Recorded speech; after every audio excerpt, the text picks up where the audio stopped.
the wrong thing. Oh, yeah. Yeah. I genuinely thought I was looking at like a Dungeons and Dragons character sheet or maybe a manifesto from a very intense avant-garde art collective. It definitely has that aesthetic to it. It is not your standard academic formatting. Not even close.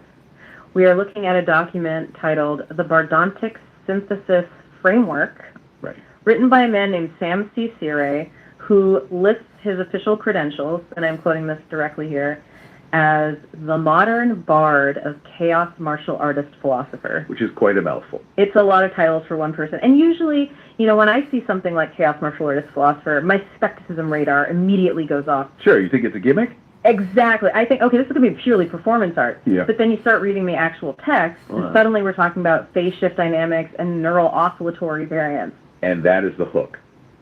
It is so easy to get distracted by the theatrical branding, the whole modern bard persona.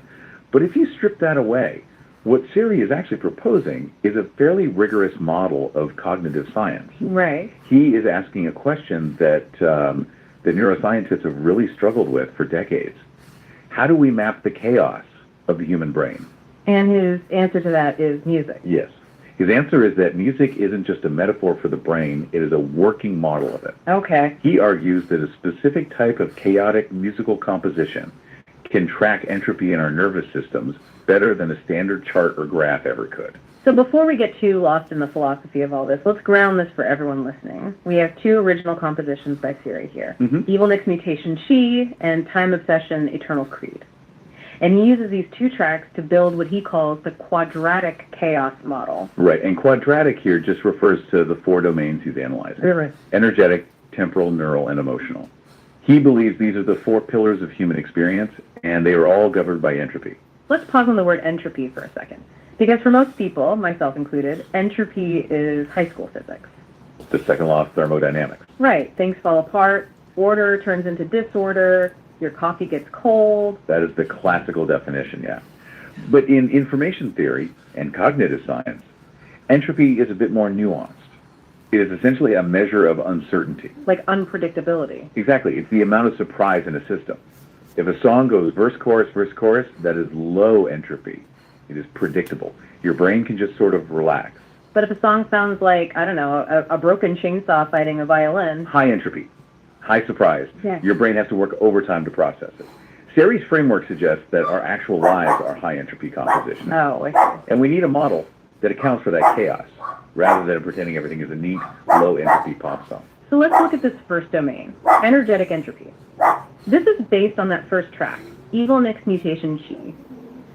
And I have to say, looking at the key mutation phase diagram in the source notes, this looks less like sheet music and more like a thermal map of a nuclear reactor. It essentially is a thermal map. Hello. Siri is using the concept of phase transitions from physics. Phase transitions. Think about water. 27-pound When water is liquid, anvil. the molecules are moving around, but they're relatively cohesive. That is a phase.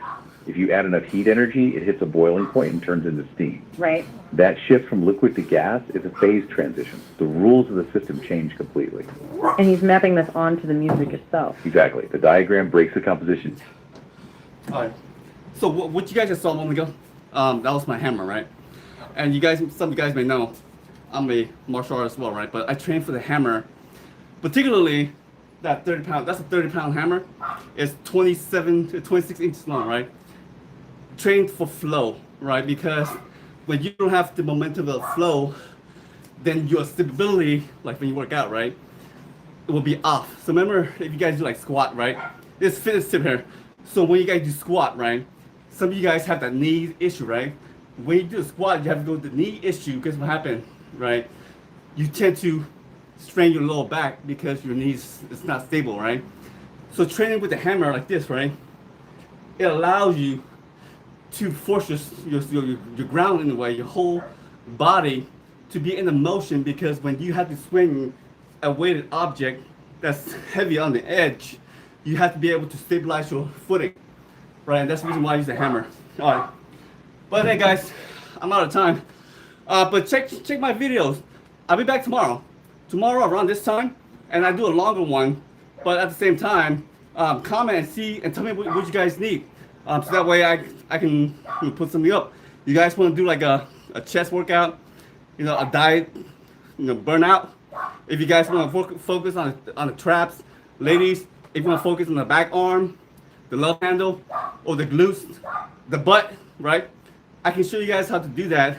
That's at home, that you can apply at home. All right. So on that, let me know. All right. Thank you guys. I'll see you guys next time. Adios.